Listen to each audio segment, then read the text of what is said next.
Two terror attacks in 2 days in Jammu and Kashmir.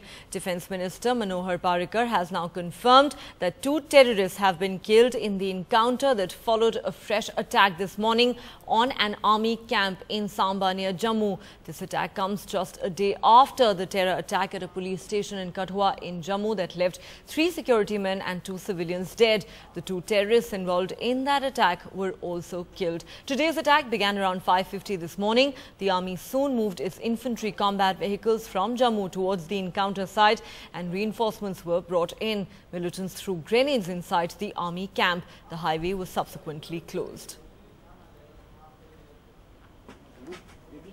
And Defence Minister Manohar Parrikar, talking to reporters a short while ago, confirmed that 2 terrorists were in fact killed in the encounter following the attack this morning on an army camp in Samba near Jammu. In fact, the Defence Minister says that it is possible that it was an infiltration attempt as the terrain is difficult and inhospitable. He says there are nalas in the area that cannot be fenced, but the minister maintains that the overall figures show that violence in the state has actually gone down.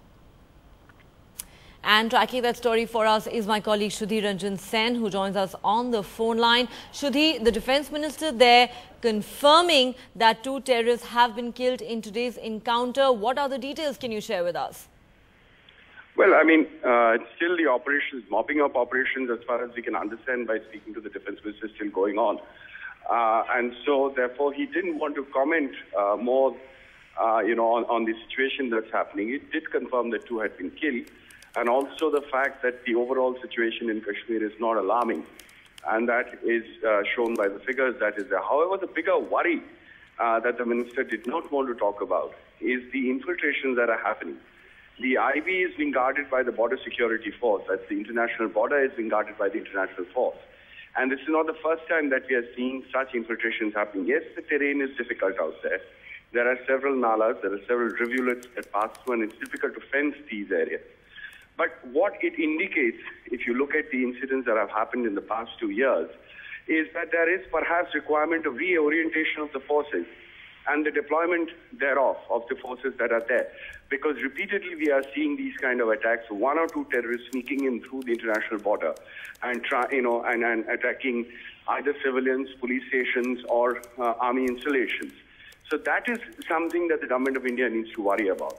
Mind you, when the ceasefire violations were taking place last year, the BSF had responded very strongly and had inflicted very severe casualties on the other side, just as firing from Pakistan had inflicted some casualties on our side. Now, that having, been subsided, the international border for, going silent as regards cross-border firing, this is the area of concern now the government needs to address.